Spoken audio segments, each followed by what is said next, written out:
was superior, I would say. We proved many times that we can compete on the highest level in women's scene. It sucks, but everyone played really good. To basically pat it. It's hard not to be disappointed, but you gotta just keep moving forward, keep getting better. It was a strange year for us. We made a lot of change, but I think it's ending well. Not now. I'm just mad at the whole thing being so hard. Don't push other people, don't do my job.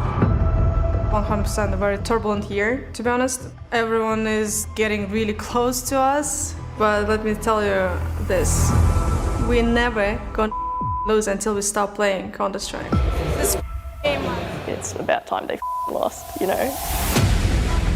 Just watching so many new teams, new players and new fans get involved throughout the course of the year. You see them all on social media, you see everyone rallying behind it. That gets me really excited because that's what we do this job for. It's why we watch Counter-Strike, it's for that passion. And we've got to see it just grow over the course of the year. I tried, but I did everything I could.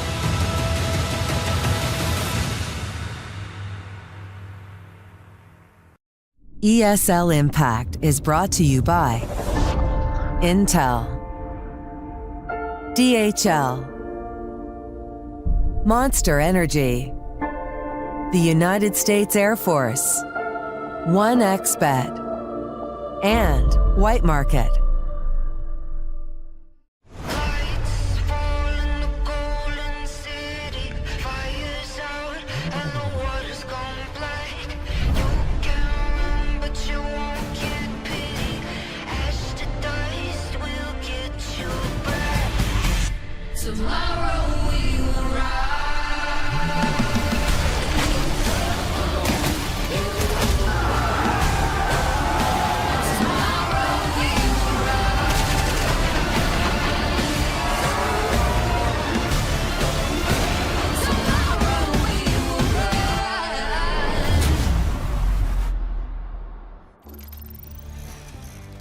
What's up, Impact Heads? It's your girl Lucy and your boy B-Dog. We're excited to be here for week 6 of ESL Impact, into the thick of things. But before we get into the games, Brandon, we're going to talk about some very, very cool skins.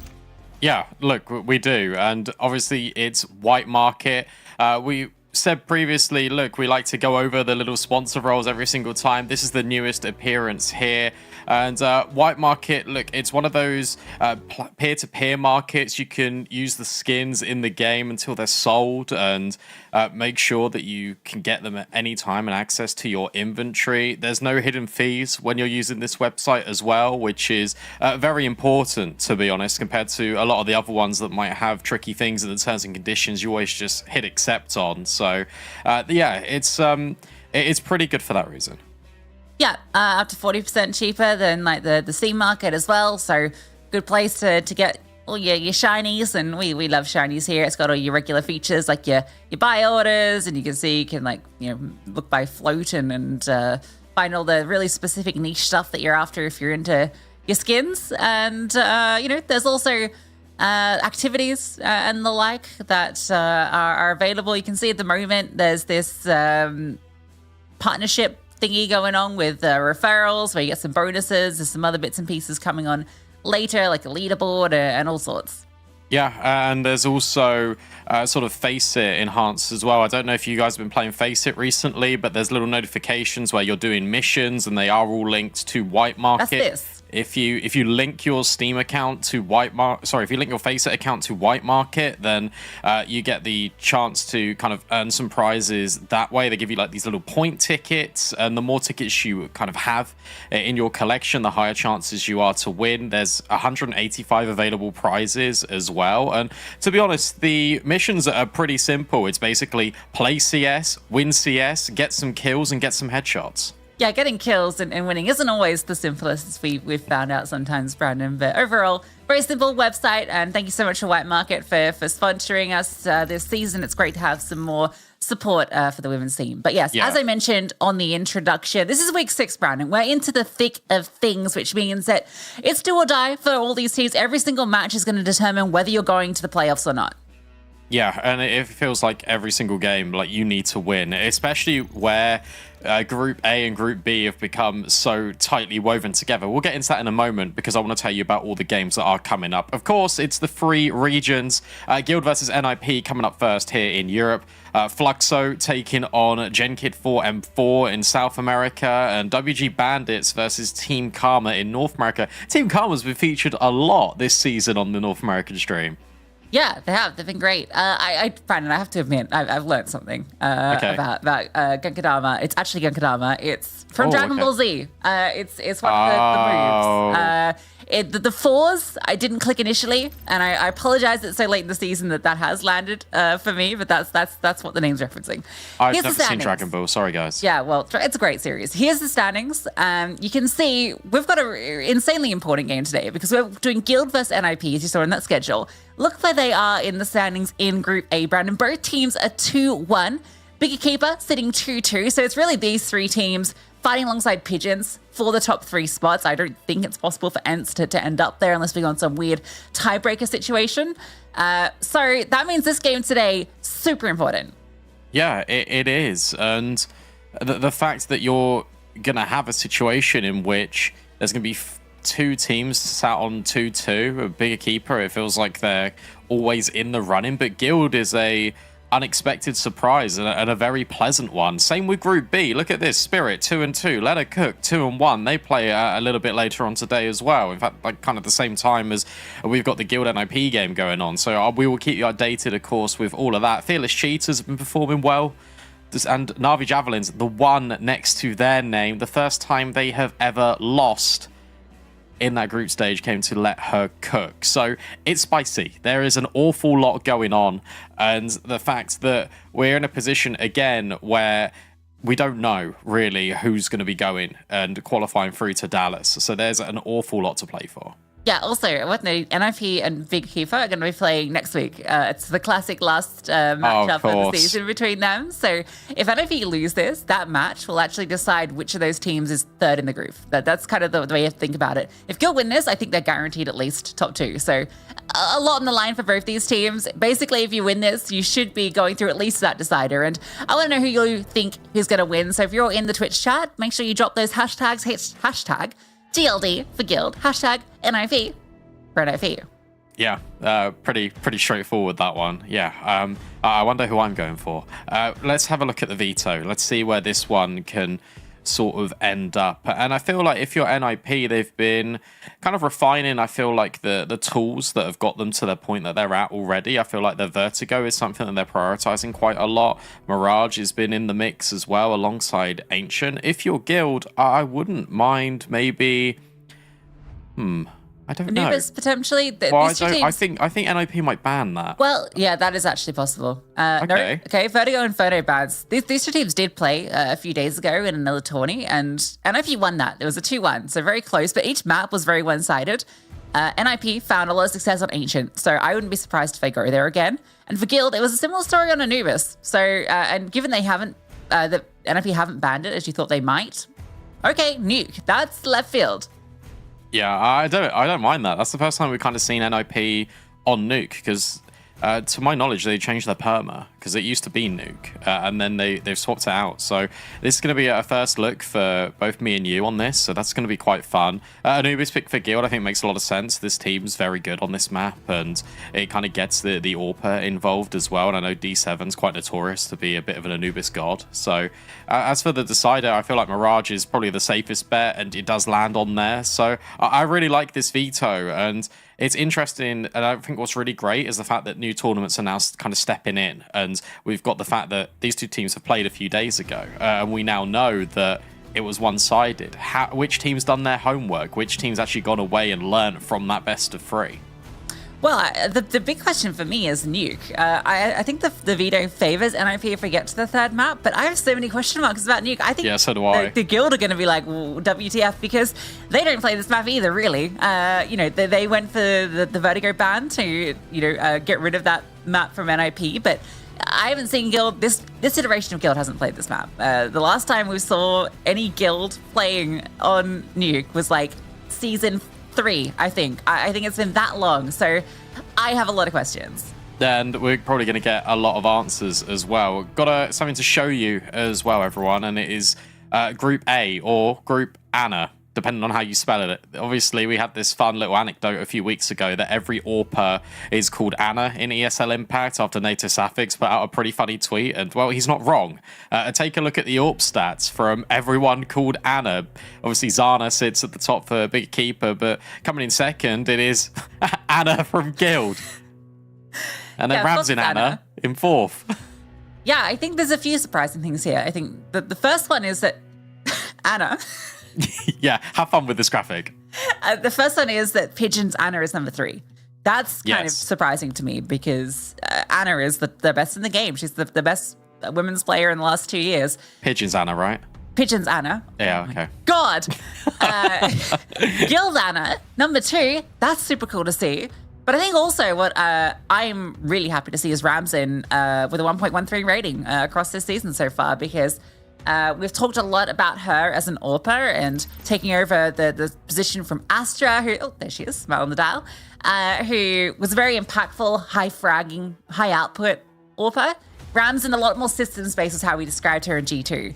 It's great to see in this NIP roster, she's still finding a lot of impact. Yeah, and I actually think the dynamic of this team, when you take a look at the environment, is very positive, and they love playing they just love playing with each other. I don't know if you've kind of seen on Twitter like some of the clips, but every single clip they upload of like where it's like a voice comm or something, Aim's reaction just killed me.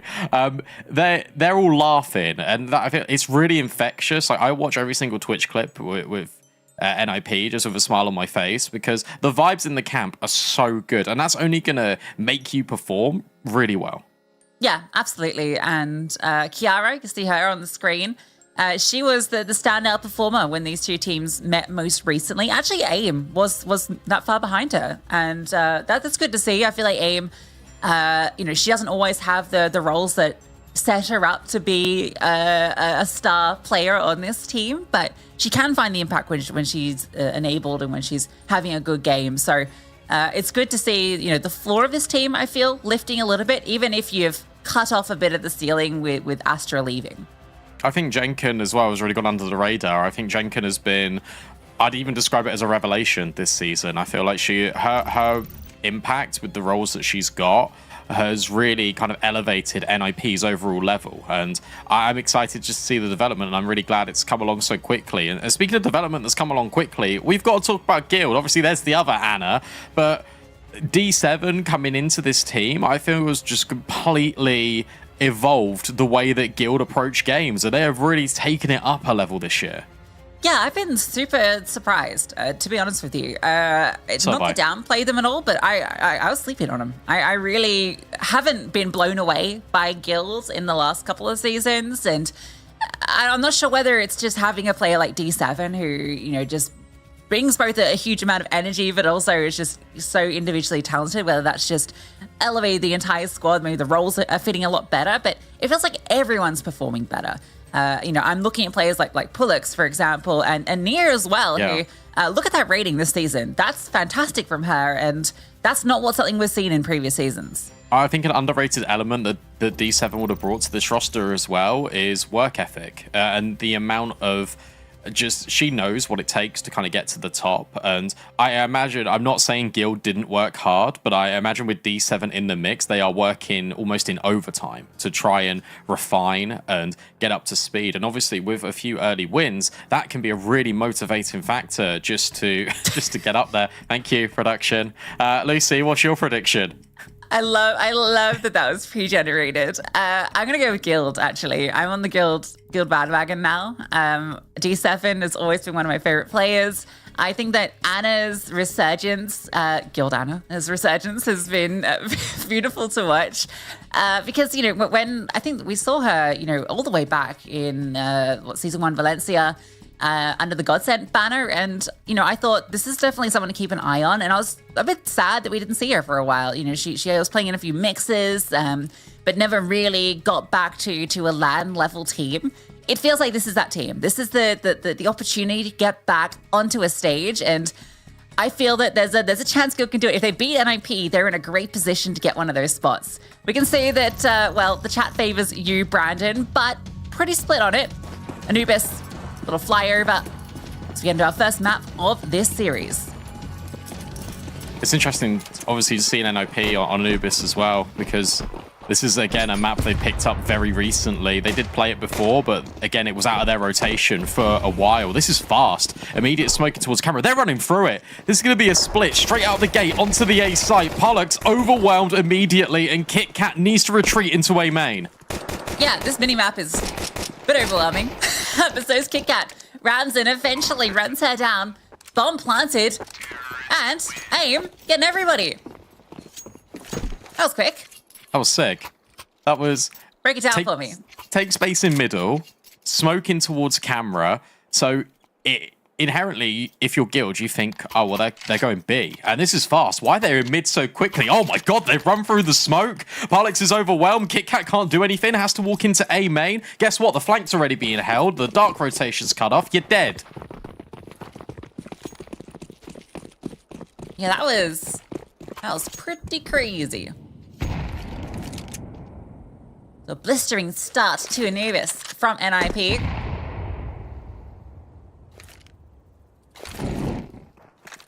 A B sack from the USPs. Flashbang, if there's contact, they can push out main, but they're not going to see anybody. A main has already found space for NIP. Enkin's holding, hearing all these footsteps.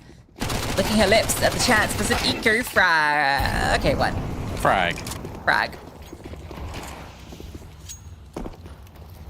I'll be honest, I feel like, again, we spoke about NATO Safix a little bit coming into the coach role for NIP.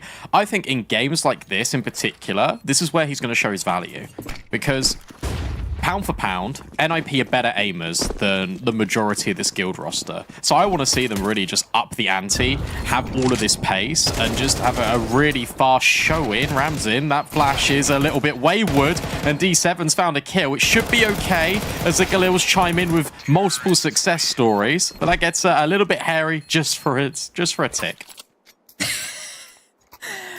I love that Ramsden is crashing on the chicken. Priorities. That's actually a pretty decent eco round from Guild, right? You deny max 10 kills, you can get one of your own, and you find 3 kills just in total. So that's gonna keep NIP honest. They'll be very happy with the success. They've got 3 M4s and 2 Famuses. So decent.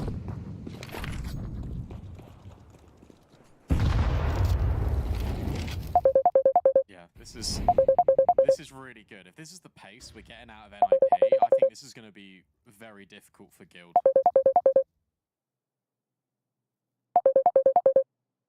There's no contest. They're in middle already. Pollux just jiggle in, but immediately a molly comes in. Anna's full blind. They know exactly where she is, and Ramsden finds the opener. That was just beautiful to watch, wasn't it? So perfectly coordinated. The Molotov from Canals. Flashbang, the peak. There's no support for Anna because Pollux can't get involved. Lovely isolation of the opening kill. And Naomi sticks around to find a second for NIP. 5 on 3. Pollux looking to pull something back. Good angle from Naomi, but cleared. But that's fine, because that's only mid-space. NIP have still got A main. Take a look at AIM. She's now working that area of the map, and she's pulled everyone. Every single defender into this site. Fantastic shot. And she gives the info over to the rest of her team. You can go B. It's open. Yeah, I think she saw both other CTs. Minimum 1. So already scaling towards CT. Yankin's going to be in the back lines. Oh, D7's got a timing onto Ramsden, but... yeah, she's going to get timed herself, surely. D7's not going to clear this close angle. Kit Kat, sharp shot. Chance in the 1v1. Flashbang 4 runs through the flames, but Kiara comes around from the obelisk. NIP, 3 on the board. That one comes down to a 1-on-1 from a 3-on-5 position. So decent recovery from Guild to even bring it to a 1v1. Yeah, for sure. Guild are showing that they've got the resistance. Because this was, yeah, 2 kills to the advantage, as you said, and then brought back in. I really like the fact that AIM has pulled everyone over. And from here, this is just a little bit sloppy in the afterplant. But bar that from NIP, this has been the best start to a game I've seen them have this season. In terms of the decision-making. Even again, look, fast pace. A change up as well. AIM gets into A main, as seemingly she always does at the moment, but she's got a Mac 10.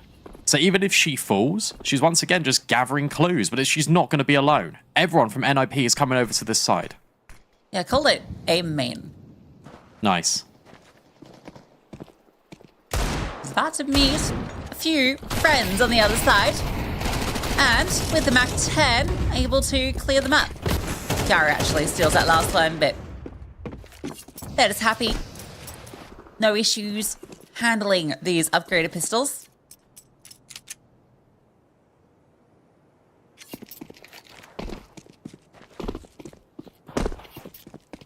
They're being super diligent, even repositioning the bomb plant.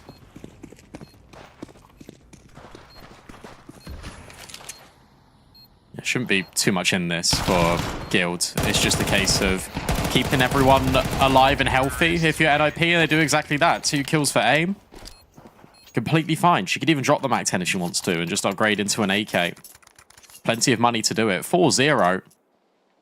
Obviously, Anubis is T-sided, but NIP are starting to run away with Guild's map pick. To be fair on Guild, they've only had like 1 proper fire round. So they'll get another chance here. And Anna's brought out the AWP immediately. Now we know Anubis can be a great map for the AWP. She's looking to get active into the middle. NIP, they've got intentions out the gate. Massive presence in canals. Smoke will give them a cause to pause. Peering over Ramson, holding for the window peek. Oh, I like this from Kit Kat. Oh, no.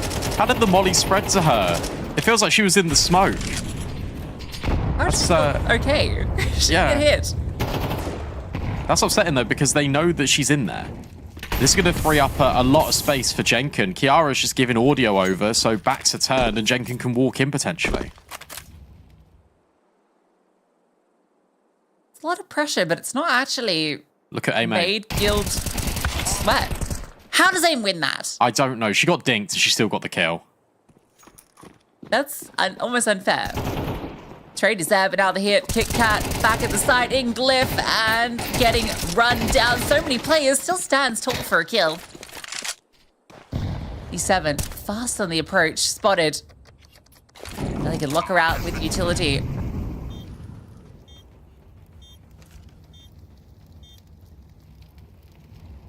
Can she clutch? It's going to be difficult. There's so much utility just holding her at bay. A lot of time already shaved off the clock. And she thinks better of it. Needs to get out of there. Another round won by NIP. And look at how direct it is from the early stages. 3 players go in towards dark. They hold for the mid aggression that they expect to face. And it makes a lot of sense for Anna to go for a play like that, because NIP have been prioritizing middle a lot. They've been more than happy to fight it. So Guild know they need to take that area of the map. So Ramson just holds. She knows exactly what angle the AWP's going to peek, because she's an AWPer herself.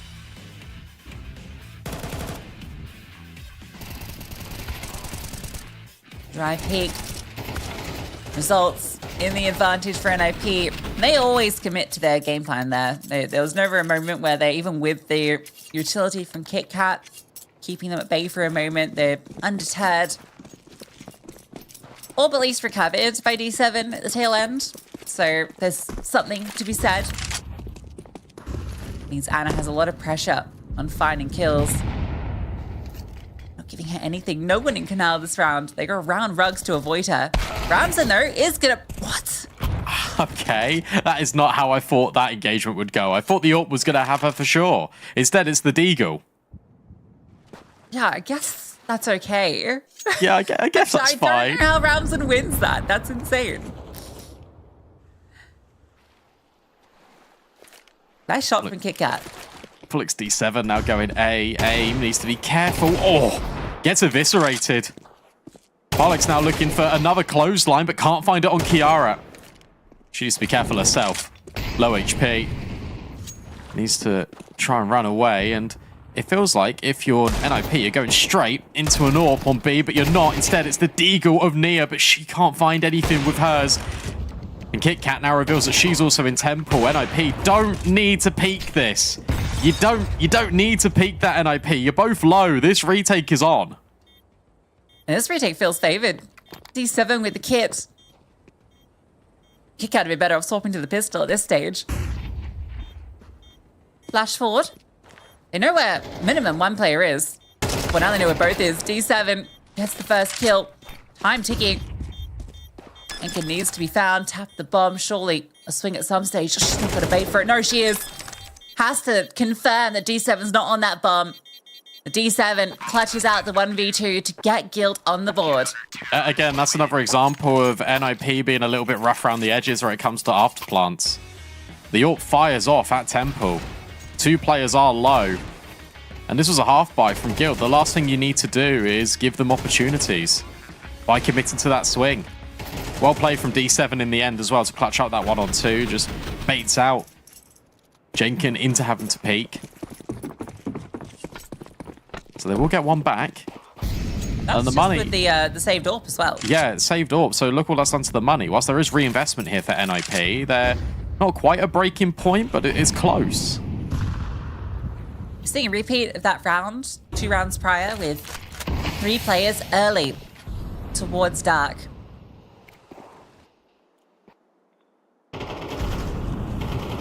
Aim. Again, winning out this duel in A main. It really is aim main, isn't it? It really is. Ow. And another one back. I like this from Guild though. Like they know that they've just lost the control and they want to go and fight it. Anna is the angle, but gets deleted. NIP are just on smoke right now. You can't do anything. Every single gunfight is going in their favor, and full blinded, Pullix can't do a thing. Take one from us, joke's on you, because NIP win another one, and they've reset the economy. Aim is having quite the map. Kiara as well. Everyone, look at the board. Yeah, I suppose, but that was a sick sequence from Kiara. Oh. Aim is, you know, just in getting this kill and threatening the aggression so consistently, being such an active presence in A main is really causing issues for Gil because they feel that they have to deal with her early on. And if you don't, she's going to take that space. So it's keeping so much attention over there. The Guild needs to prioritize middle. Because if you're losing bodies over towards A, just anchor your player on the bomb site, make them play passive.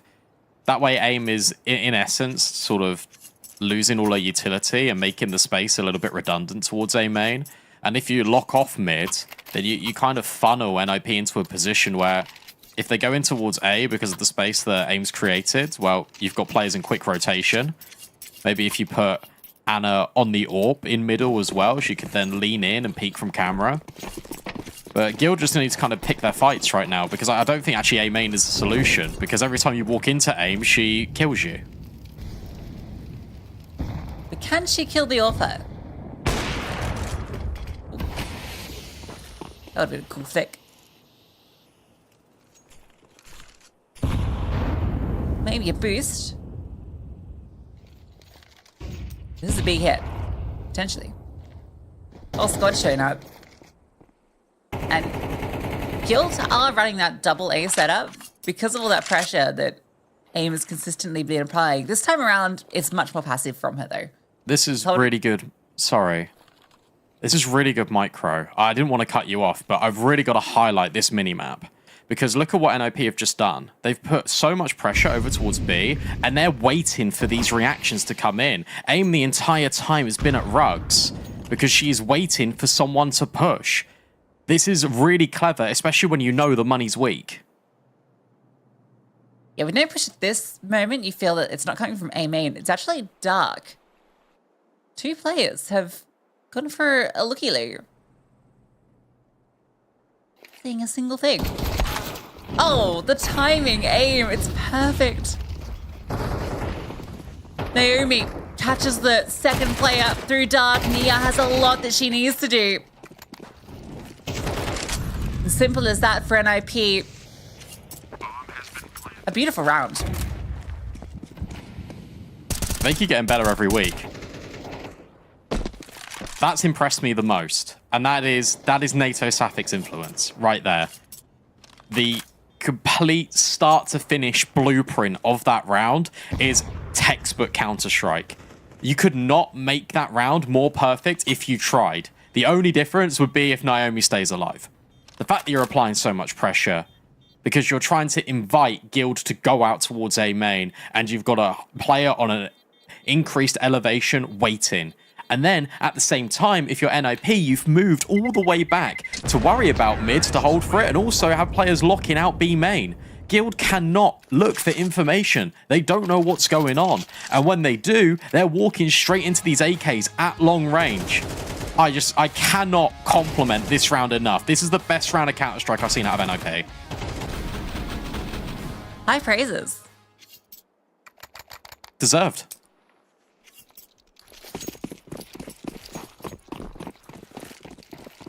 They're riding high, a 7-1 lead. Feels pretty darn good. And it feels that the amount of variations they're showing on this T side, that they've got the freedom to play whichever round they want. Guild are forced to sit back and try and adapt, but the way NIP are approaching it is leaving them wanting. Kikat does not know Kiara is this close. Yeah, no, she doesn't. Oh, the spam as well. She's seeing the gun barrel. Yeah. Oh, okay. Kikat gets away. But NOP have got the control. They've got Dark. Now guess what? We're going back towards A. Oh, okay. That's better. This time the AWP will show up, and I like Anna's being mobile. Which Anna? Guild Anna. D7 gets mollied off. Anna looks in towards mid, and that's exactly where NIP are heading. This is a good setup right now for Guild.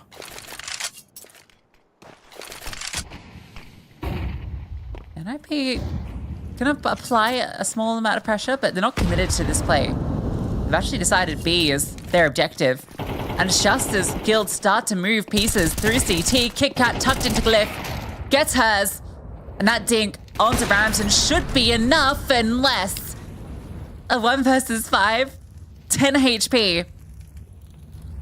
Feels like the CTs are everywhere, but Ramson, she's hitting every shot. And now it starts to feel a little bit more doable. The bomb plant allowed. D7 runs through the fire, and it costs her a lot of health points. Ramson sees the jiggle, but D7 wide swings her. For a moment, you feel like that is going to be a magical moment from Ramson, but it is denied. Okay, that's your experience from D7. Just the little jiggles, you know, as Ramson's AWPing, and then the wide swing. Ramson can't adjust in time, and it's only 1 bullet needed, but those were some incredible shots to make that one even doable. The first one feels like it shouldn't even have connected, and from there... Oh. Wow. That's close. You got to be happy with that if you're Ramson, though. Because you're still making Guild reinvest. Only a few rounds left in this first half, and the maximum Guild could achieve is 5. If that could happen, that'd be one heck of a comeback story in this first half, because it's all been NIP.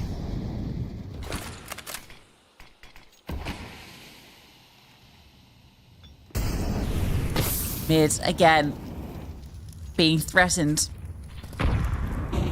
And this is already the same amount of rounds that NIP got the last time these two teams met on Anubis.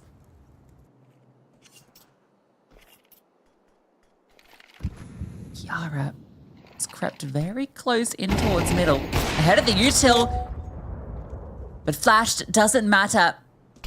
Anna tries to swing to get the equalizer, but they're just jumping past her crosshair. Nia has found the lurk. So that's something. It allows Guild to focus their efforts on A, and aim hasn't been revealed yet, but look at this. They're aggressing into CT. And aim does reveal herself finally. Space alleviated, a bomb plant allowed. You still got the lurk. You still got Ramsden in mid. Both these players will avoid her because they're in towards CT. Kiara takes a lot of damage from that grenade, and KitKat's just swinging. Feels like she needs to take this fight. Oh, if Kiara threw that nade, it would have been the end of Nia. Instead, the bullet might do the job. Look at how tight this crossfire is from NIP. Sure, Kiara will die, but Ramsden will immediately get the trade. KitKat's on 5 HP. Best she can do is try and stick the bomb, but AIM will swing and it'll be over. 8 rounds for NIP, and there's another small little detail that is fantastic in this round, and it's when NIP got onto A.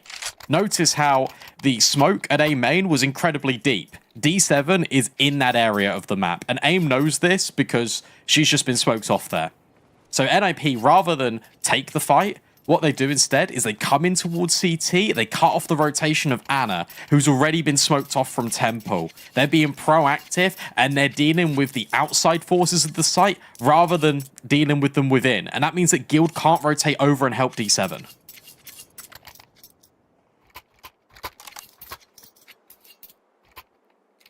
Yeah, even me, a Guild believer, is incredibly impressed by the way NIP are approaching this. Especially because, as I just mentioned during that round, Guild ran over NIP on Anubis just, what, 4 days ago? Yeah. 13-7. Very much learned from their mistakes, adapting very quickly. New coach buff real. Here's mid control, very fast. Yenka spots it out, exchanges blows with D7. There's still space established, and D7 with low HP, she feels that she now has all the space to continue moving forward, but AIM is taking liberties in A. Nia tries to step up, but only good for one. NIP's response to the aggression is just to burst into A. Yeah, and I think like this is, again, the difference between some of the good teams we've got at ESL Impact and some of the best. And it is the decision making in the moment to be almost immediate. Oh, look at the timing of that molly. You can't do anything. You literally cannot do anything. You got the utility. You might as well use it. You've thrown it at the perfect moment. Why have you thrown it into CT? Because you've got space in mid because Jenka's on the late lurk. Everything Guild are trying, they are being shut down. And they are being completely outfoxed by NIP. Not even allowed to save. Brutal. Savage. Wrecked. We've mentioned the coach and obviously all the, that, because it's the latest piece, but I really, really want to take a moment to shout out Ramsden, because she's the one that's making the calls in the moments. She's the one that's executing this game plan and doing it while top of the leaderboard, essentially, alongside AIM, a little bit behind her, but hitting every shot she needs to, almost clutching 1v5.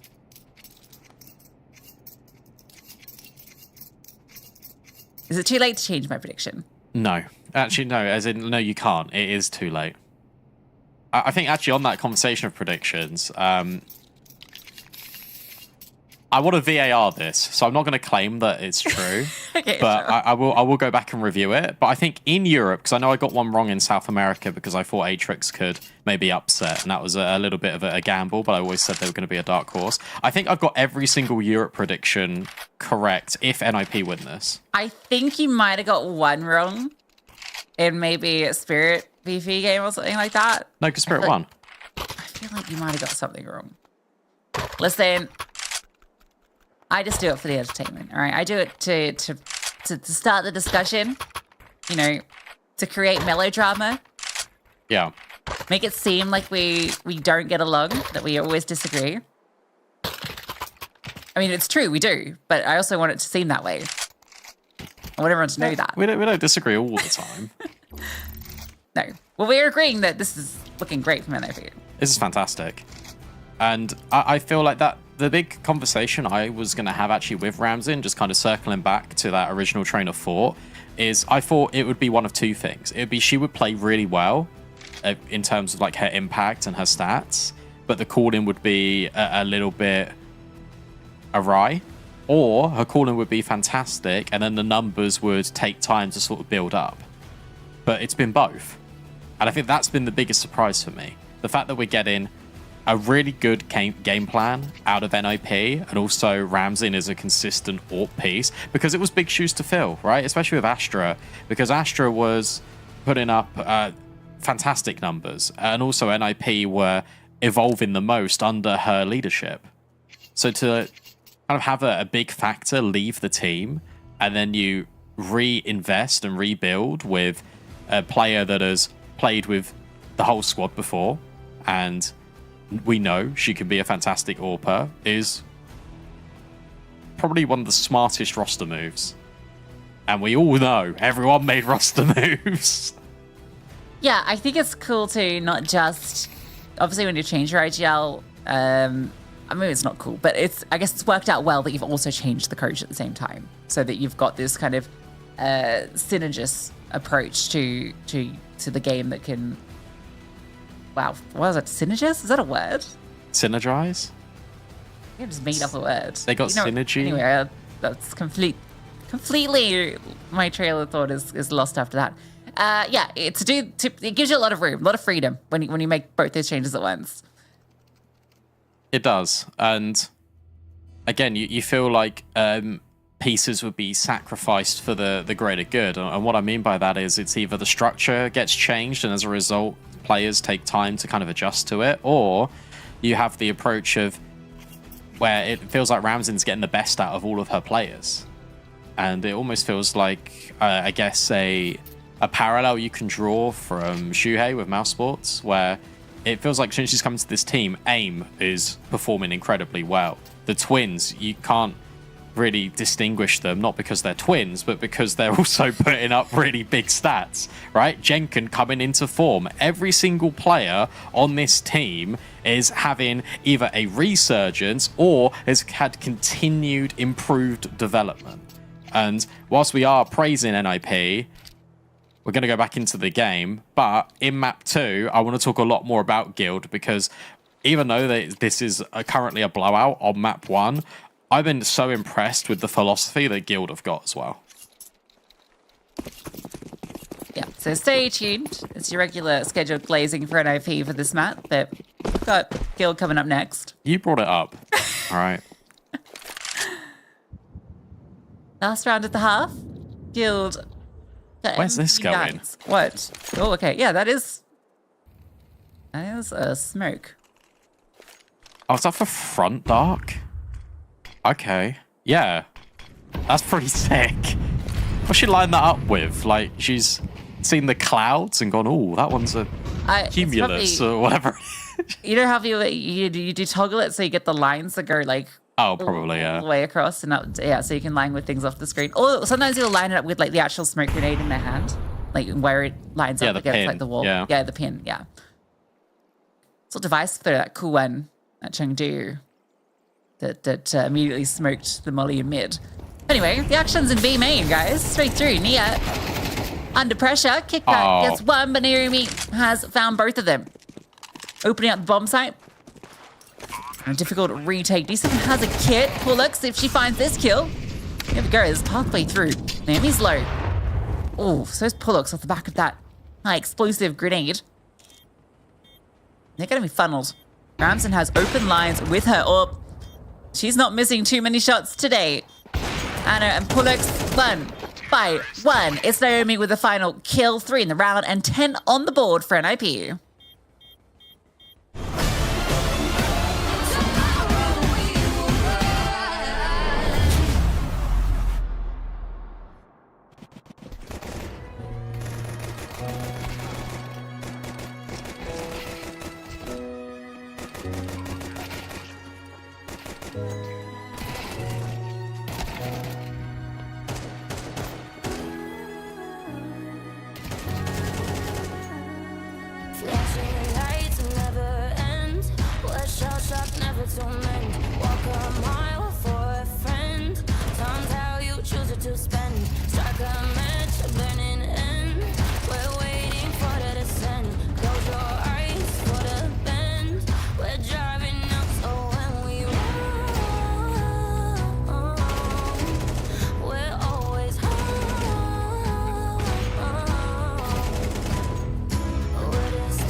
10 rounds on the T side of Anubis. And this isn't even your map pick, NIP.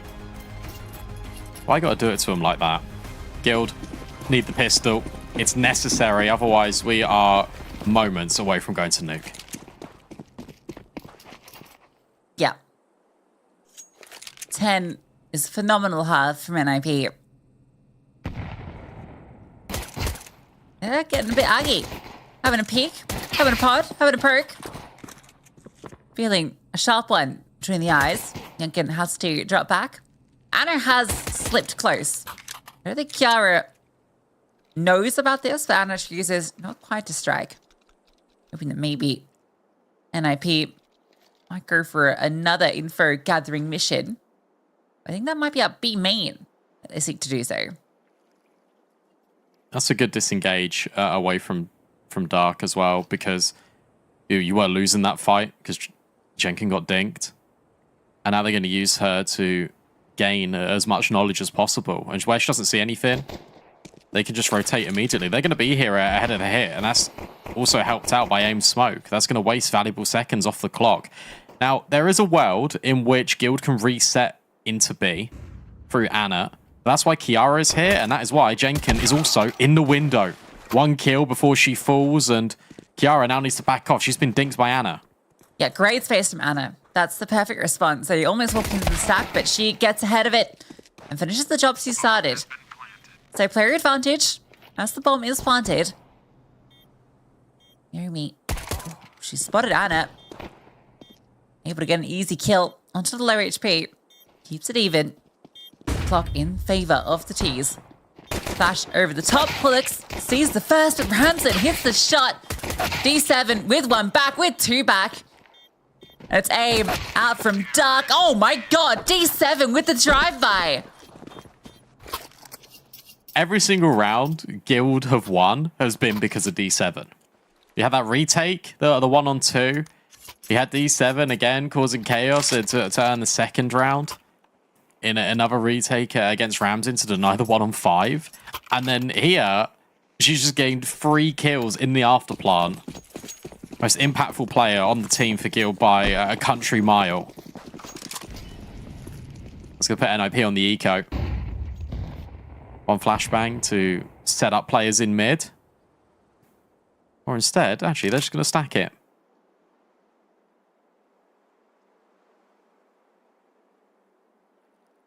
Oh no, they are going to go. Look at Jenkins lining it up now. Yeah, it's a flashbang from B to push into mid. This is kind of cool. Hey, being held. And of course, D7.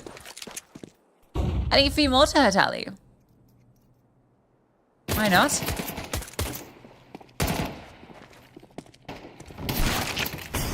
Why not indeed?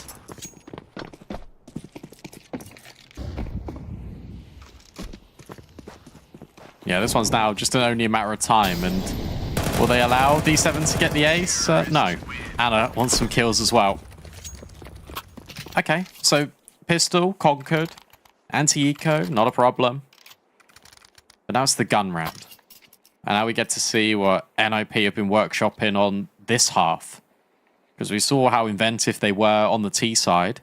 I expect it to be pretty similar on CT. It's all about rotations, and it's all about how guilds just try and manage what's in front of them.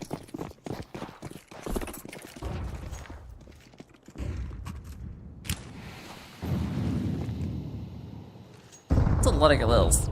And there's only 3 players, well, 3 players that are missing head armor.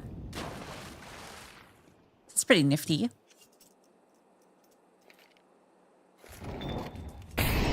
The default spread from Guild. KitKat looking to get revenge on Kiara. D7 with the same objective in A main. And Kiara flashed through, finds success. Very cool smoke thrown, by the way. I think it was Naomi that threw it from the A bomb site in towards the, well, where D7 is currently looking, deep A main. And that allowed AIM to throw an incendiary in the middle, and that denies space. And It's made to get a little bit aggressive over towards Fountain. Kiara just jiggling. As soon as they see any info whatsoever, they'll just drop that smoke. But that's the last line of defense over at B. And that is a great nade. Oh. Okay. Oh, okay. Okay. Dude, I've always thought D7 is one of the sickest aimers in Impact. Wait, And they it's don't... great. That's the bomb. No, no. You've got the A bomb site, Guild. It's fine. You've got the A bomb site, Guild. Okay. Ah. It's all good. It's all good. They had the numbers. Sure. It's a little hairy. So back to gushing about D7. Yeah, she's my favorite player in Impact. She a lot of people love D7. She's just a great personality, but also so insanely strong with her aim. I think that's always been one of her strengths. We saw it a lot during her time on Bigger Keeper. And I feel like it's just been elevated on this team where I feel like she gets a lot more room to show it off. And I think that you've hit the nail on the head. Words are really hard. She's been given a lot more space, and a lot of Guild's timings and kind of where they want to, I guess, take the mid round is based on what D7 finds on her little lurks. I did see that, by the way, Pullux. I did see that you've got the setting enabled that you can take the silencer off. Why? Modesty does it. Oh, okay. Modesty doesn't play with the silencer on at all. It's just, some people just have their thing.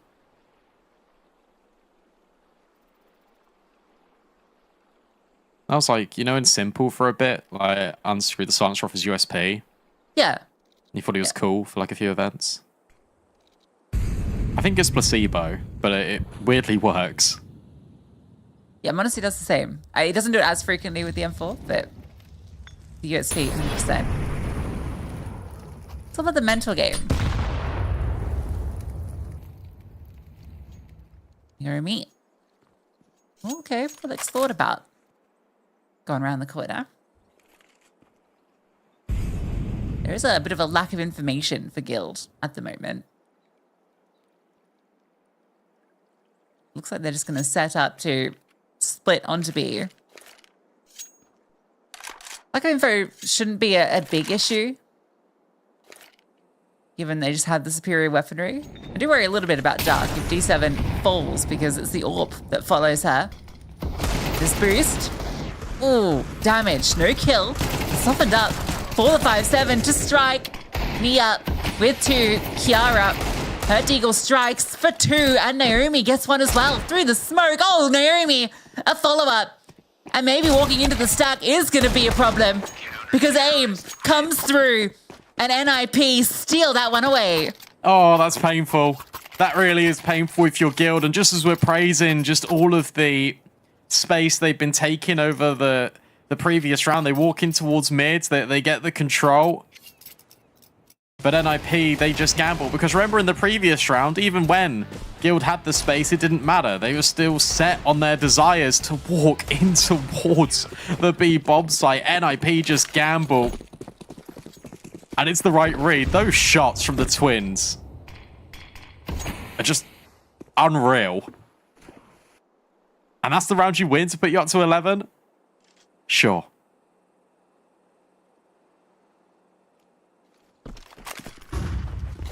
That one might take the wind out of the sails of Guild, who are starting to mount this T-side comeback. Not over. Certainly, it's a little trickier. Guild are very set on pressuring B. No way. How's Kiara found that space? Well, in her defense, I don't think she found it. You just didn't find her. No. She finds the kill. She does. Flashbang is perfect onto Anna. And Kiara's found 3. Eventually, D7 gets that kill. With KitKat on Tienkin has given at least a little bit of space onto site. Smoke's still up. Bomb to be planted, but a hefty HE. The follow-up Molly not quite spreading enough. So bomb planted and a 2v3 for Guild. Good mollies again in towards pillar. Flashbang, though, not good enough. At least there's numbers for NIP. Kit Kat versus Naomi and Ramzin, but surely it'd be Naomi that gets on the bomb and Ramzin can hold instead. It's the other way around, and that gives Kit Kat a chance. She runs away, but Naomi hunts her down. She can grab the AWP. She can lock in the defuse. NIP up to map point. Naomi just a little too hot in her heels. Half a second more, and she can maybe, you know, at least get in a position where she can fire back, but this is a great hold from Kiara. This is the key factor. Dodges the molly, and, well, the molly doesn't get her, and then she's able to swing out for 3. So perfect setup with the utility as well. Last time out for Guild as another clutch goes the other team's way. Bomb plant will give them something, but it's not the prettiest. I'm just giggling because as soon as the timeout got called, we just flicked through the player cameras and Naomi and Kiara picked up their drink at exactly the same time. And it's like, I know they're twins, but like, come on. It's just absurd how in sync they are. I continue to love the pink light in Kiara's room. That's how I can tell them apart, is the bedrooms. Also their names. What do you mean? I can't look at them and tell them apart. Okay, I know what you mean. Like, it's on the HUD, but like... different haircuts, styles.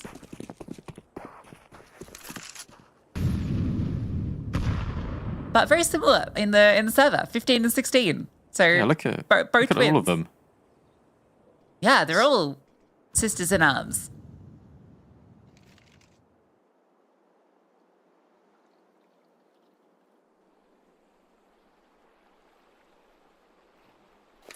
Guild want to challenge aim.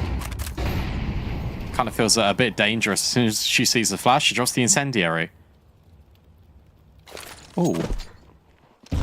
Oh, that's a great nade. Slightly mistimed.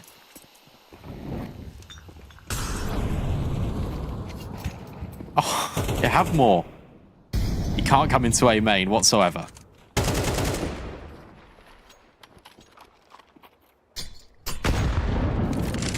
Ouch.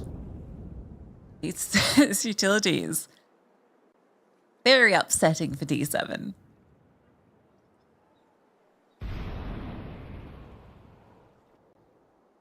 Molotov ready as well. Gonna be needed. Those guilds are posturing over this side of the map. Well timed incendiary. Actually, that goes deep. It forces Nia forward. D7, she wants action. She finds it. Nia with the AK upgrade. Low on bullets. Scaling into the site, looking for the deagle shot. Good damage, but not the kill found. And they're worried about that flank. Bomb planted. Ramzin being split upon by Pullux, but hits her shot. And it's all on to Anna. Tagged. The Tech 9 in hand. Can't escape. And NIP will close map 1 13-5. Yeah, very dominant, especially in that first half. Didn't really give Guild a chance, but full credit to Guild because on that T side, it felt like they were getting something going at the hands of D7. But the issue you've got is that no one was there to really help her. No one was there to give her the support. And everyone from NIP, we mentioned it in that last round, was contributing to the same level. And once your floor is raised, it's a lot easier to kind of elevate your ceiling. And that's what we've seen out of NIP. Yeah, absolutely. This is just a brilliant performance from NIP.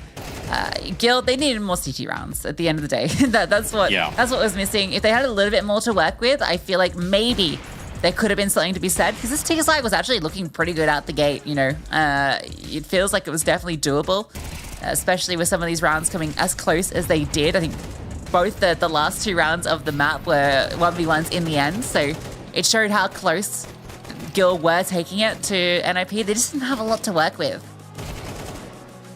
I think the scary thing about this performance from NIP is the rounds they lost, so they could have been improved upon. And then you're then looking at sort of a even 12-0 T side.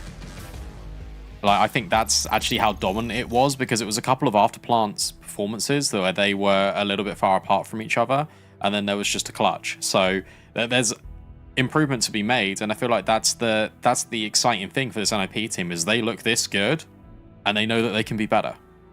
Yeah, absolutely. Yeah, great performance on Anubis. And that was the map pick of Guild as well, worth noting, right? And it's a map that, as you mentioned during the game, that Guild pretty much blew them out on only a few days ago. So to have been able to come back from that loss and be able to reevaluate your game plan and come through looking so dominant, it's super impressive from NIP. Yeah, lights up, hats off to them. And it means that Nuke is going to be really interesting, right? Because it's their pick, and I don't know we didn't know what to expect from it. So I'm excited to see what they're prepared there, because this is an NIP that looks very deadly. I think now that you've kind of seen that Anubis and the fact that NIP have picked Nuke, if that's the amount of work they put into Anubis after only a couple of days, imagine what their Nuke's going to look like. Like, I'd be terrified if I was Guild, because I feel like if you go into this series, you think, okay, well, the maps are a little bit funky, but it's fine.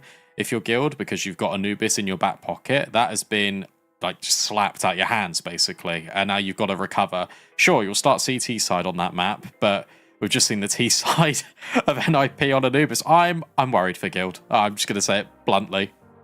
Well, on the other stream as well, just to keep you updated, Let Her Cook versus Fun Wing Gang, that one's 12-12 on the opening map, so it's gone to overtime to get that started. Let Her Cook, again, that's another match. I think One Win are struggling a bit more this season. Yeah. For Let Her Cook, they would love this win. I think it's necessary if they want to end in the top 3, so a one to be keeping an eye on. So we can take a look at the match stats from this matchup, and look how even it was across the board for NIP. D7 at the top of the table, just in total. Felt like she was really showing off her capabilities, but wasn't quite the same story of the team around her. No, but to give credit, when you take a look at the ADR, it's a little bit unfortunate for Nia and Kit Kat. Like, their numbers don't really reflect the amount of damage they were doing. So it's just one of those. But the fact that D7's on 19 kills, top of the server, and better than anyone from NIP is a real statement piece, considering, well, they lost that map 13-5. So D7 just needs help at the end of the day, and hopefully someone, I'm looking to Anna, to be honest, especially on Nuke, to come and help her out. Yeah, exactly. And yeah, that's going to be a tall order when you can see the All-Pro on the other side, Ramson, 18 kills. She was hugely impactful. I was really impressed with Ramson. We mentioned, again, during the broadcast, just, you know, how it's been great to see her finding that individual form, considering she's not always been the star of the squads that she's been a part of. So to be executing such a flawless looking game plan while fragging, hats off. Yeah, for sure. And there's a head-to-head as well we wanted to highlight. And we actually wanted to do this in the break. We thought the game was kind of wrapping up, and then D7 starts getting all these kills, and it actually makes it look a lot more competitive. But it really was aim main on Anubis, and Mia was just so fantastic at getting all that space on the T side. She really restricted what Guild could do. That was just the game plan from start to finish to NIP. No matter where Guild went, it was just you're just getting deleted immediately because of the setups that NIP were running. Yeah, AIM was getting that opening kill in A main. It felt like almost every round, and was putting so much pressure on. And yeah, she didn't end up top of the table for her team, but the T side, which is what won them the map, she was the one that was leading the charge. Yeah, I know the Twins and Ramson started to get a few more kills once the side swapped to CT, but yeah, AIM's influence on this map is undeniable, and that's great to see. Mentioned her in the pre-game, her recent performances looking quite solid on this team, the floor being lifted, and it just continues to rise. I can't believe she's involved in pretty much like 80% of all the kill contributions, and she was playing Deddy A main. So that's impressive in itself. You see it at the bottom. We've already touched upon it. Nuke up next. I'm going into this, and I don't know what to expect, because we haven't seen NIP on it for a while. We haven't seen Guild on it pretty much ever. It's a map they don't really play. So for NIP to pick this, they've got something lined up. Yeah, I'm really curious. And Nuke has become a map that a lot more teams have started bringing into the map pool. We saw Pigeons implemented a year ago after having it as their perma since the Land Before Time. So it's becoming a map that you kind of have to play within the scene, given that almost every team is whipping out at different times. So having it in your wheelhouse, super important. But so many question marks. Guild, as we mentioned, haven't played it in an official in over a year. And NIP, again, it's a map that they used to perma, so who knows where it's going to go. Yeah, look, I want the answers as well, and we're going to find them out. But it has to come after this break.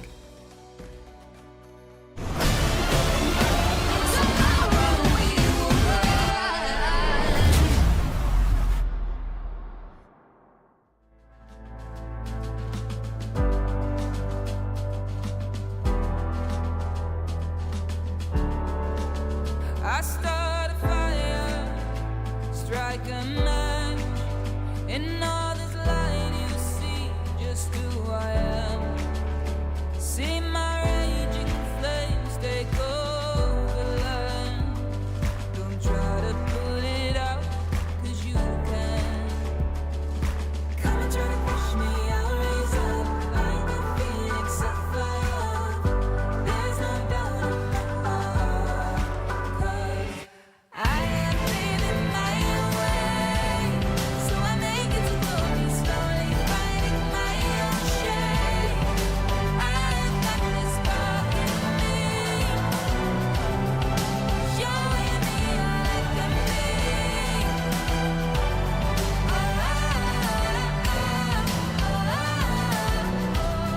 Don't make it glory, don't make it glory. Look in the mirror, what do you see?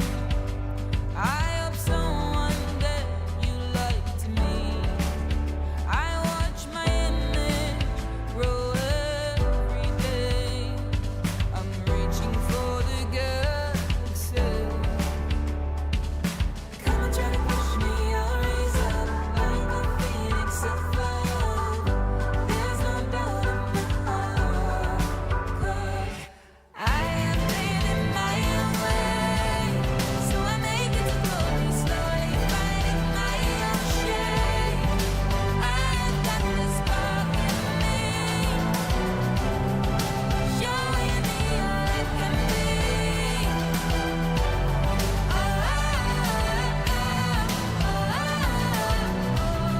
Don't make it glory, don't make it glory. I am living my own way, so I make it to glory. I make it to glory. Slowly finding my own shape. Oh, I make it to glory. I make it to glory. I am living my own way, so I make it to glory. Slowly finding my own shape. I've got this spark in me, showing me all I can be.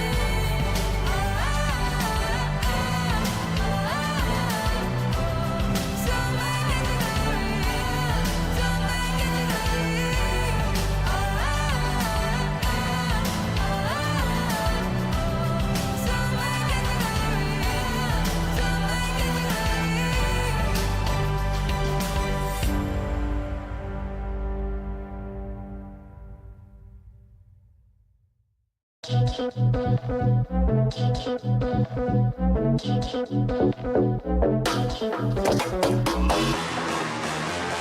Hold up, where you going? Looking like that, looking so good. What you trying to do? You trying to get in trouble? Should be a crime, flirting with the devil. Get out the way, a new dawn, new day. Can nobody touch this groove? Work hard, get paid, dress up like a Sunday. Watch me now, I'm making moves.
I'm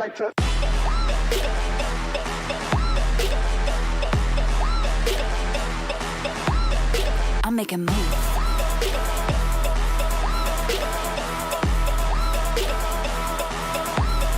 We like to.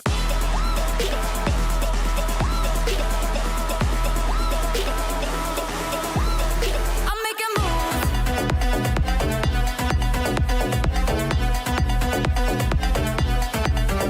I'm making moves.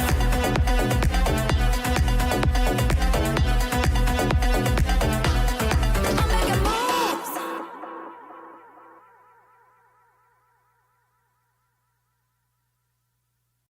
Dangerous and control, I'm confident, I know that sometimes I intimidate. I know where I'm going, locked and now I'm loaded, nothing standing in my way.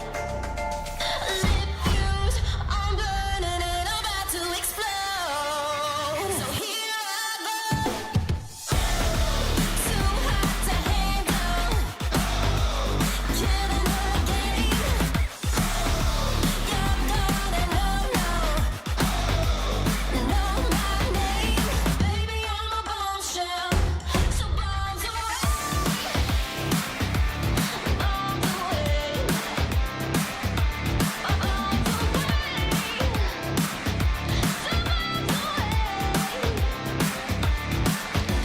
Strong and self-assured, that sexy, bold, alert, resist me and you're gonna see. Underneath my bright eyes, there's some dynamite. I'm gonna be who I wanna be. Lip fuse, a weapon, I'm about to reload. So here I go, too hot to handle. Tomorrow we will rise.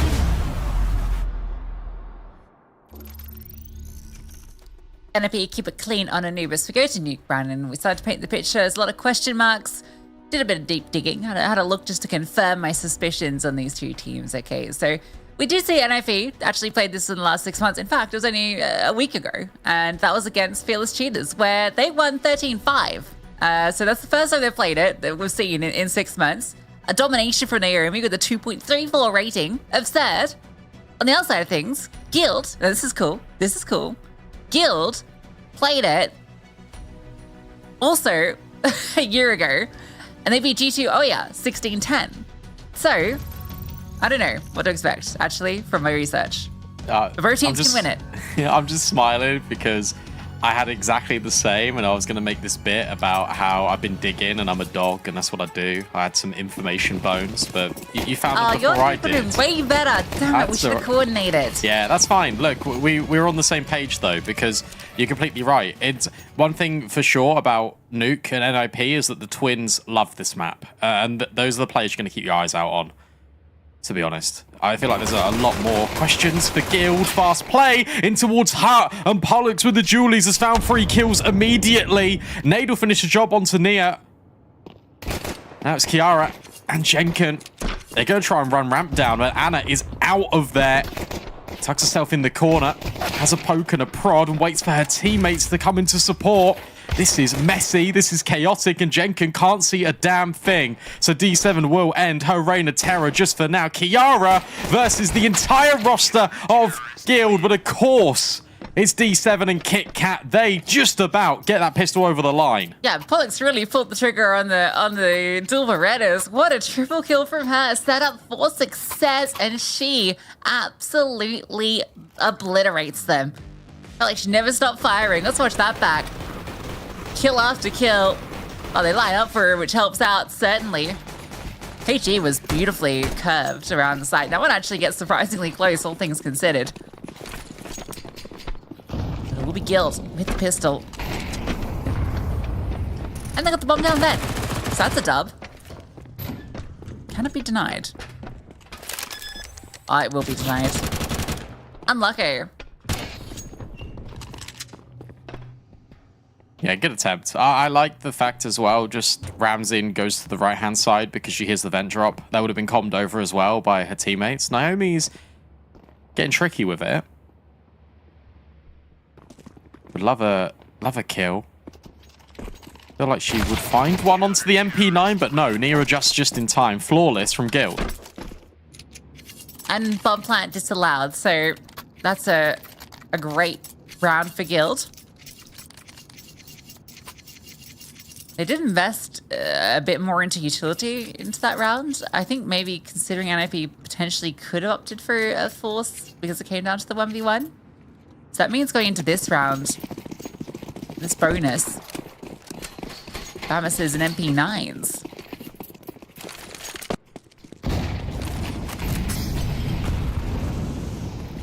This is quick again. There's a lot of tempo setting from NIP. And Jenkin just gets rid of one of his M4s in play. D7 will scoop that up, and it's only a 2-player commitment. Down secret. The bomb's not with them. It's in towards lobby. They're hoping, NIP, that Guild get aggressive.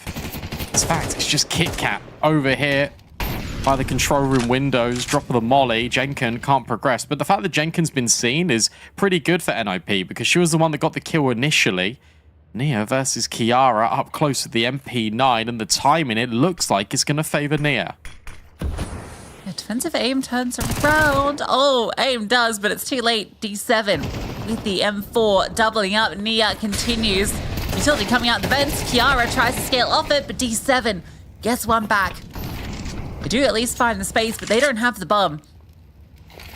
Fighting out a vent, they've been on quite the journey this round, and it keeps going. Great flashbang, but Anna keeps spraying. It's to perfection, Naomi. Difficult one to recover, and she's not going to be allowed it. So Guild, no issues, really. NIP get a really nice opener, but can't convert off it. Yeah, good principles from Guilds. Just you lose outside, so you take lobby. Send Kit Kat down ramp and see what she can find, and the fact that Nia waits until D7's in position to go with her for this lobby push is everything, because otherwise the timing would have been completely off. NIP with some nice ideas in the round, but held at bay by the defense. They're back down to pistols, and it's Guild this time around that is taking the lead when it comes to the scoreline. Sure, look, it is CT side nuke, but this will give them confidence.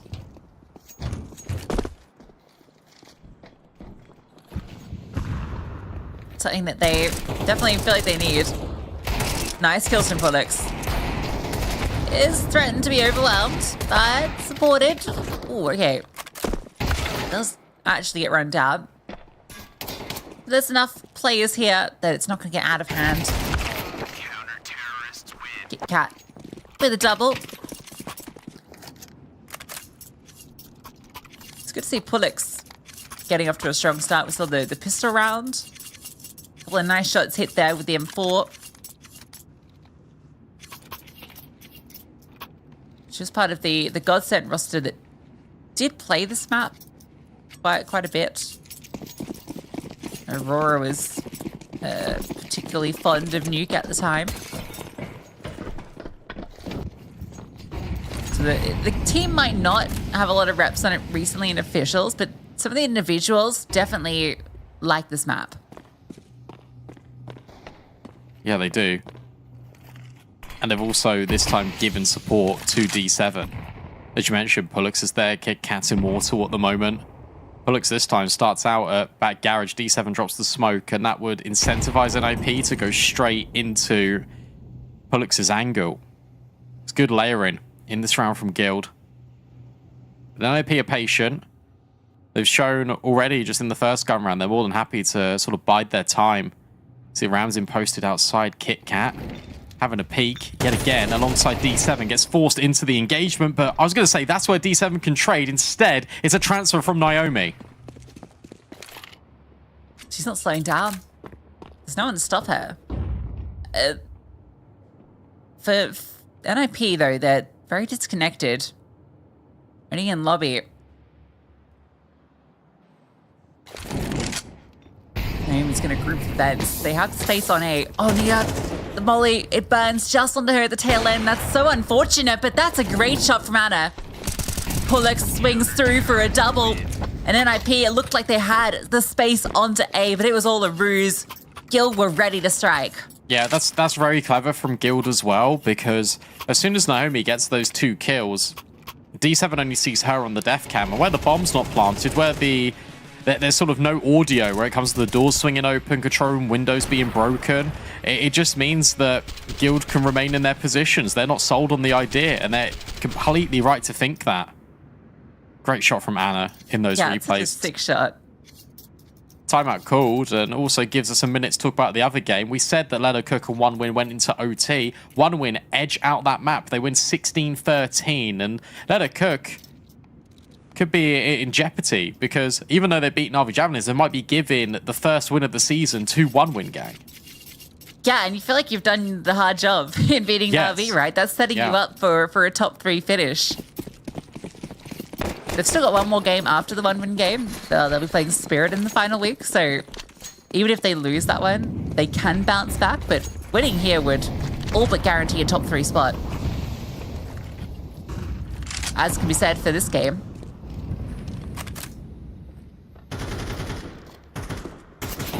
Putting a lot of priority in getting players across Secret every round, and they're doing so successfully, so why wouldn't you? It's the same vein, though. It's everyone's in lobby. And, yeah, you haven't done enough to get these players to move. And as a result, sure, AIM gets a fantastic double kill, but Anna's already in heaven. Nice adjustment from Ramzin. And I know Pullux is down below. But where on earth has KitKat got to in amongst all this? Pullux has already rotated. She's in main. This is very tough for Ramzin to win. She does have the time, and the longer she takes to show herself, it's going to put more questions in the back of Guild's mind. They'll have to relocate. Well, they know they've got the bomb, right? Yeah, but KitKat could get flanked. You know, that's definitely a concern. There's an easy swing available, even if Pullux falls. It's a great crossfire setup. But yeah, you're right. Naomi gets across, and she's over there, but the rest of the team's in ramp. You don't have like a second player outside that's ready to ramp main or, any sort of additional threat at ramp. AIM gets those entries, but Guild don't have to adjust to deal with Secret because they know it's just that single player. It'll be interesting to see if NOP on the next gun round just send everyone down there. Or even just drop the smokes and go ramp. But the important thing is that they're doing it together.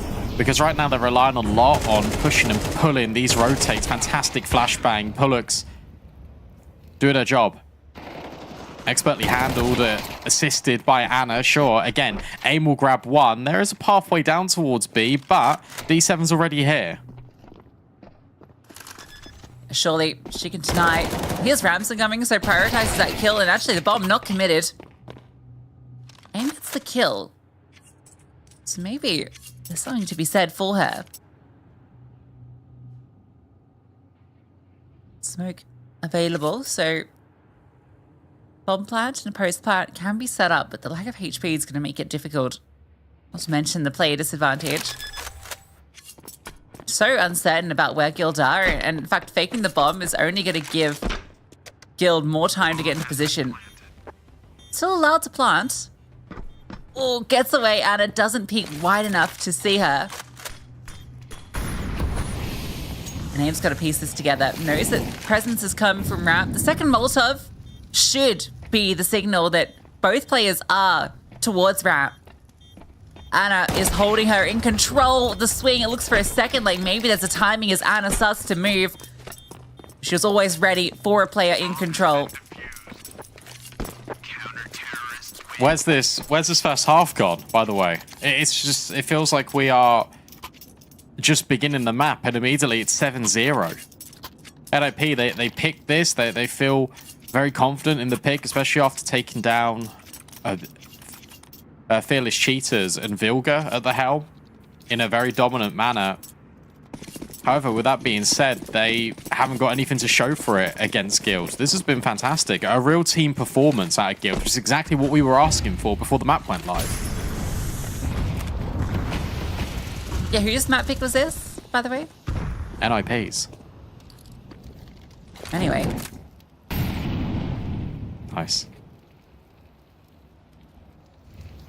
Right, you gotta play it down. Have that NIP Twitter. Okay, everyone's actually got across. They're patient with the incendiary, and the smokes last just long enough to get over. 4 players. And surprisingly, despite this proclivity to go B, there's actually not been much of a response from Guild. They find the leg. So you expect maybe someone to start making moves. Maybe you just hold and you wait. You hear the sound cues, you get the information. You can move as a unit for the retake. Yeah, this is better. The fact that NIP have now got kind of everyone down on a bomb site is the first time we can see them really in and after plant. Got to be careful because you're worried about decontamination, you're worried about ramp, which is why they burrow themselves in towards double and dark. Should be a difficult one for Guild to piece together, but at least they're getting space off the back of D7 taking single. Flashbang is fantastic. And AIM can't see a thing, neither can Ramsin. Although she does adjust in time, it's Kit Kat splitting in from ramp. Naomi has to do everything. Jenkin only just reveals herself now on the bomb. Can't be stuck. No kit on D7. Time's run out. NIP will get around on the board. Here comes at a cost though. Boom. No one lives. A great attempt at the retake. You think for a moment it's actually going to be successful. Pullix gets the first kill. You've got Kit Kat supporting control.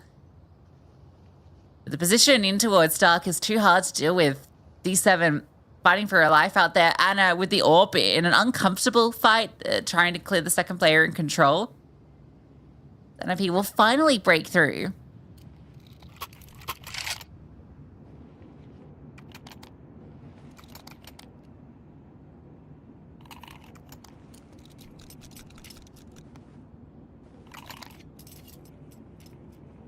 Immediate pause off the back of it. Executive gifts the way into the half, right? You win this round, Guild a reset, and you're thinking about maybe even 4.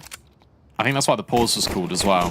It's probably in conjunction with Sharpen Up when it comes to Afterplant, because all that took was 1 flashbang and immediately 2 players from NIP had dealt with.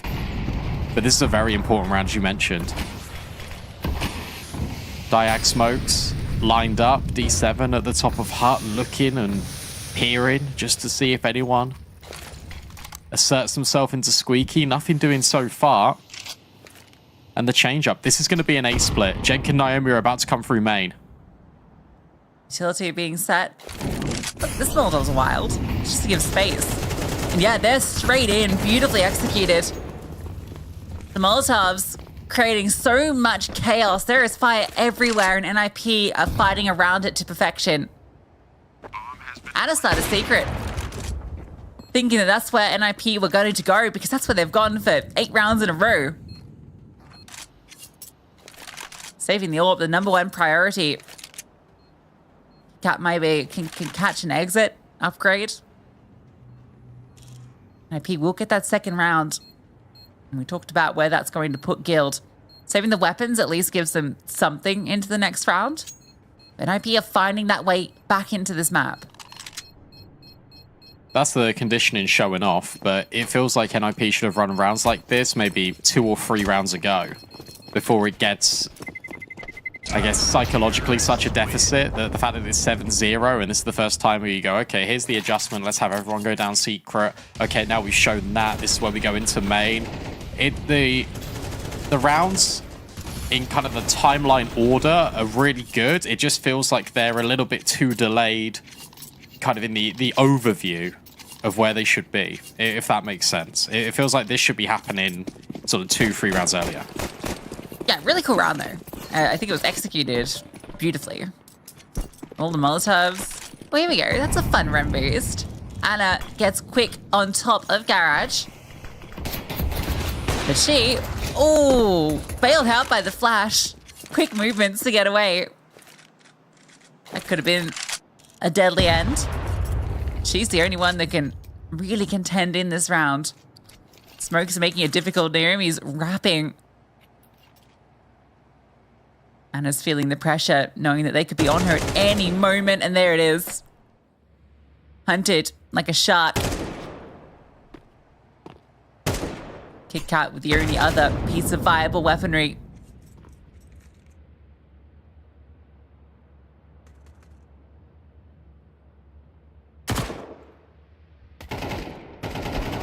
They are. I was gonna say Guild are closing the gap, but Naomi, she's just finding everything.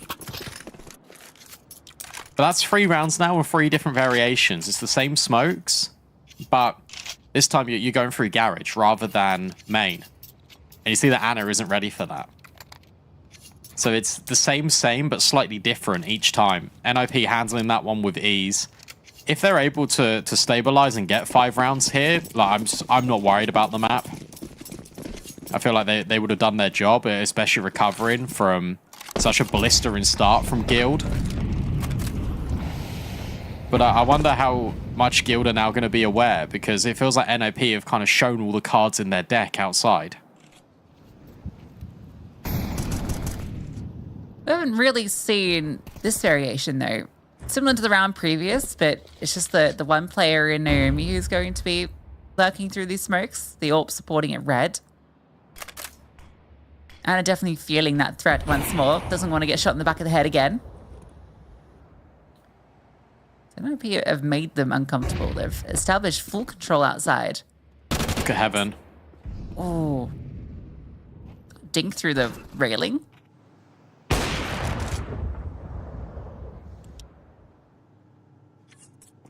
Oh, did KitKat see Jenkin? I don't think so. Oh. Well, she finds her anyway. Maybe she did. That has drawn... They know that KitKat's a ramp player. So this has drawn NOP to go ramp. And it means that they've got opportunities to go down towards B. But D7's here in time. And you can put the bomb down, sure. Oh, actually, I don't know if you can. Ram's in. Just about gets down. But KitKat's going to be on the fast flank. Kiara settles in, dodges the flashbang, but can't adjust back in time. Aim. Aim. Oh, I needed that second. Ramsden, we saw a great attempt at a phenomenal clutch earlier. Needed that second shot. To Guild, after losing 3 rounds in a row, get their 8th. Gonna go out of this half with at least double what NIP will be working with.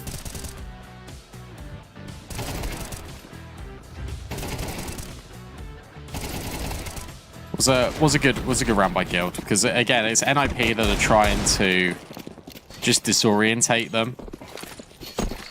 But KitKat coming over and helping Anna was everything, especially because she had a FAMAS in Heaven and she spotted the player outside. Good movements from NIP to find the gap in towards ramp, but the difficulty was Ramsey was so far removed with the bomb. Kiara holding for ramp aggression. Anna's not going to push. Instead, she's going to leave KitKat deployed up close.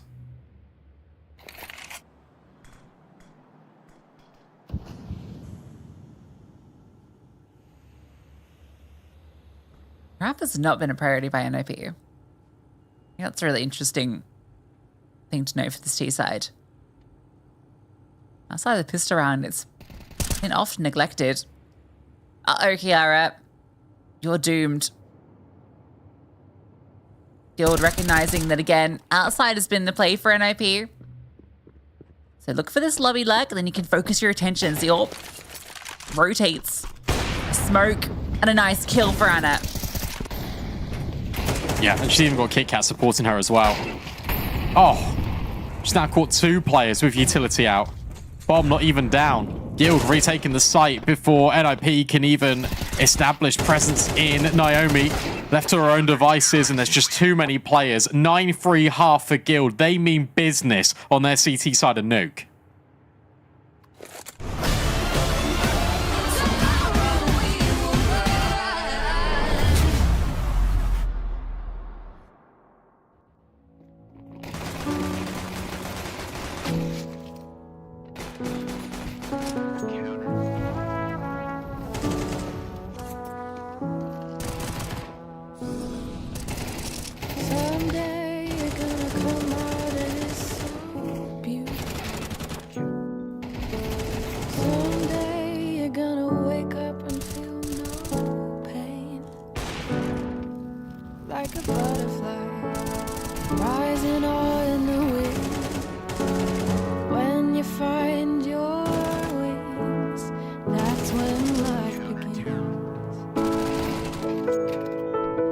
Who said it was always gonna be an easy ride?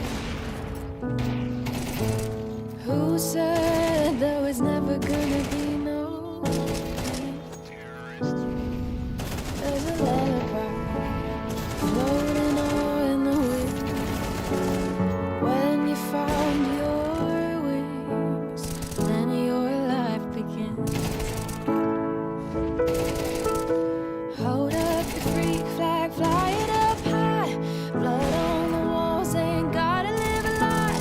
Shoulders back, walking with my head held high tonight.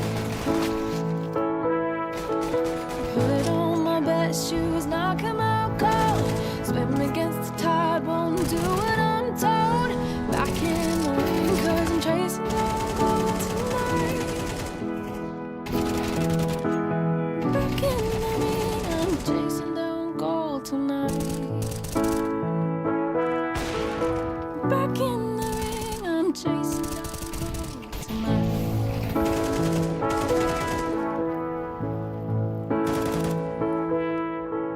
Someday you're gonna come out and show you're beautiful. Someday you're gonna wake up and feel no shame. Don't need an alibi. Rise against the wind. When you found your wings, then your life begins.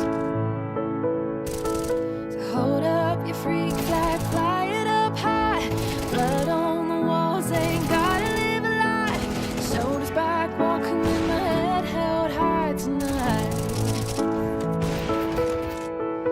Put on my best shoes, now come out cold. Swim against the tide, won't do what I'm told. Back in the ring, I'm chasing down gold tonight. Back in the ring, I'm chasing down gold tonight. Back in tomorrow we will rise.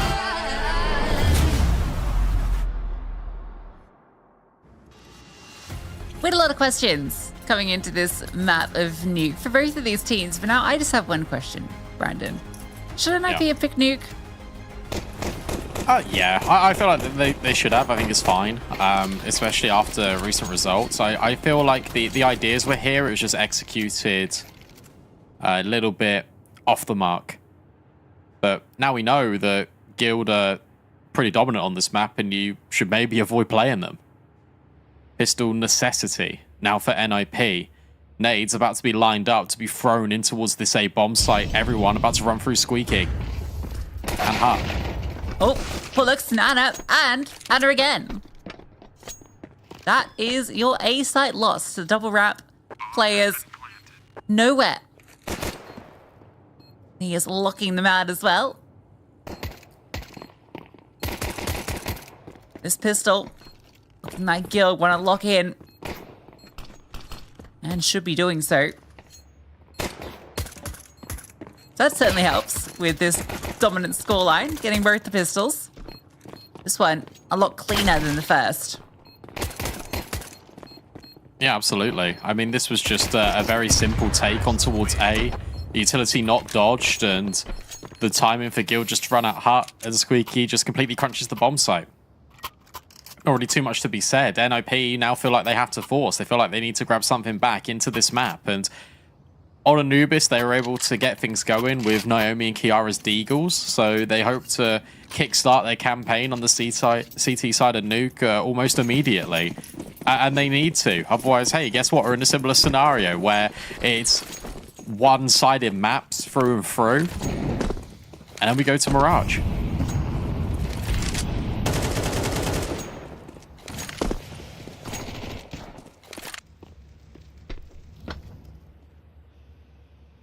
I don't know if you aren't too worried about Mirage. Another strong map for them. They'd love to at least show some signs of life on Nuke before we head there. Don't lose the energy from the Anubis victory. Good tag early on to Anna. Naomi presses forward to see if anyone's hanging out. So we know that outside isn't the play for Guild. Allows Ramson to sit at ramp. Guild do posture towards. As long as Ramsden takes the first contact, Kiara's not going to be known. But, oh, I was going to say, not finds anything, doesn't soften up these players to be susceptible to the Deeg. One bullet to the dome will still be a good remedy for it. And a 4-on-4. And look at this, Jenkin. She's pushed in towards Hut. Anna needs to clear it, and she does perfectly. Naomi this time steps in with the Deeg herself, but can't replicate what Kiara did. A 4-on-2. This should be Guild's round. I feel like anytime you see someone die to D7's POV, D7's always like moving. It's just like, it's like donk peaks, it feels. Mac 10 obviously is going to be enabling that a little bit more. This is the Force 5 from NIP. Kiara's Deagle hits one nice shot. I couldn't get the space to find any more. NIP aren't going to repeat their success with the Force Buy with the pistols that they found on Anubis. AIM could definitely do some damage. Although if you lose both these players, suddenly you've got literally nothing into the next round. Oh my god! Yeah, okay. Sure. The slow pan to her sister. I need to see that again. Oh, right, Just sure. a collateral headshot with the Deagle. We've seen a collateral with the Deagle. We saw a collateral with the Scout earlier today as well. Okay, she's dropped the M4 to Naomi. Yeah, she's done her... Okay, oh no, she's got an MP9. That's what the slow pan was for. Here you go. It looks so funny though. It's like she's just, I don't know, on rails. Oh, hello. D7. Oh, D7. That is mischievous. And won't be traded. D7's unlocked A. This map donezo. See you on Mirage. Yeah. D7 is a T-side machine. Rest of the team doing all of the heavy lifting on the CT side. Now it's her turn to shine. Kiara got any cool exits to show us? No. M4 picked up. Gets the rifle that she bought for Naomi back in her hands.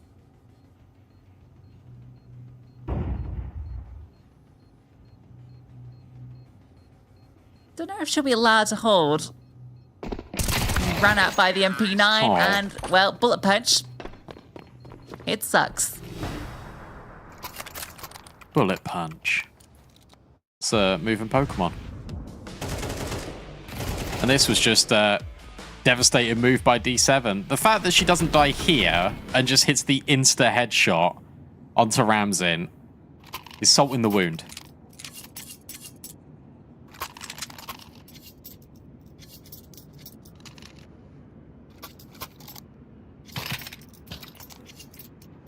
Okay, the force is coming. It's all they can do. You mentioned the twins being new gamers. Yeah. They certainly are. They are actually finding some contributions. Kiara sat slightly inflated by that 4K with the Deagle, but... True. They were given the strongest weapon for the job.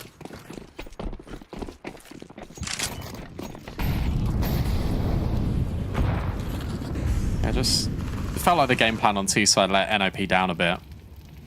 Because they really started coming into their own just sort of towards the tail end of this first half. But Guild have just been in complete control throughout this game. D7's hit another timing. AIM doesn't know that she's passed in towards Hut. We'll have to reconsider it eventually. But you see that AIM is more worried about Squeaky. Will adjust. So now that ever-present factor has been removed from the equation. So one of the MP9s can also try and find an upgrade in a few moments. What's the plan here for Guild? Where do they want to look? It potentially feels like a ramp hit, especially with Pullux being deep in towards radio. Yeah, Anna can link up. She's managed to actually cross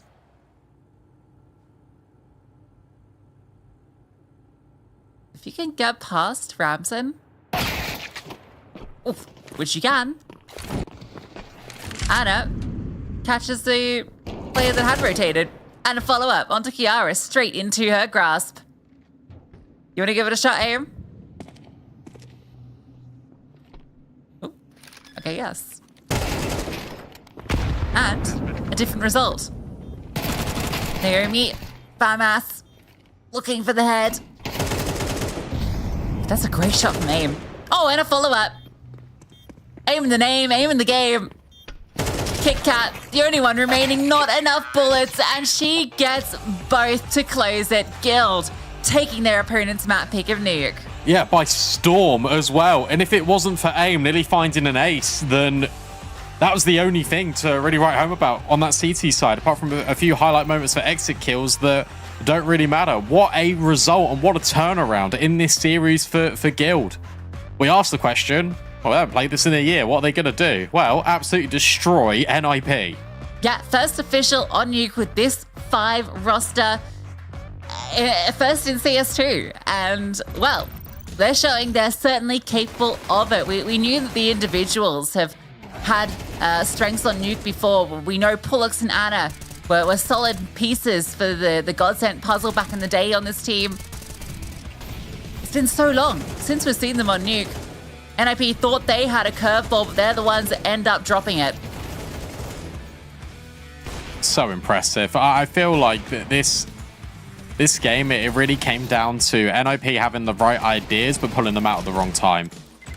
And Guild were just really good at just being able to react. I'm pretty sure that's the reaction to Kiara's beat. Yeah. But now we've got Mirage coming up next as our decider, and obviously that's a really confident map for NIP, but how are they going to react after being completely blown out the water there by Guild? Take a look at that scoreboard. That one is more what you expect to see at a Guild, and it's a stark contrast for what we got on Anubis. Yeah, absolutely. And I think a big disparity there is actually the one that we talked about coming out of Anubis, and that's the AWP head-to-head. It felt like Ramson never got to wield it, and that's reflected in the impact that she had in the server.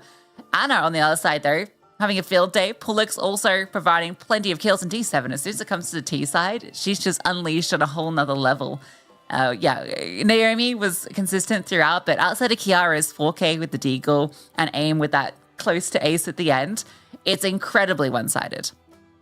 I can't believe that there's, obviously I expect there to be trust for D7, but to the point where she goes, I'm going to walk through a squeaky smoke and let's see what happens. And then she just deletes them. Like, it is, I'm stunned. Like, I didn't expect kind of that sort of result and output, especially from Guild. Head-to-head, we want to highlight, it's not actually a direct head-to-head, but it's 2 players we thought should be stepping up a lot more on Anubis. From Anubis on Nuke, and they did exactly that. Pullux, it felt like she was everywhere, always in the right place at the right time, coming up with some very important kills, especially when NIP had actually been able to get into the bomb sites. It was Pullux that was locking them out, and Anna, I mean, what can you say about Anna? She has the AWP in her hands. She's got the space to work with on Nuke, and she delivers. Yeah, I guess this is kind of building back onto my point about Guilds that I made earlier, where I'd kind of felt a little flat on this team in the most recent seasons of Impact. And with D7 coming into the mix and her performing well, that was great, but it always felt like this team was lacking firepower, and I was worried about players like Pullux, who has been a mainstay of the ESL Impact scene for some time, but hasn't been having a lot of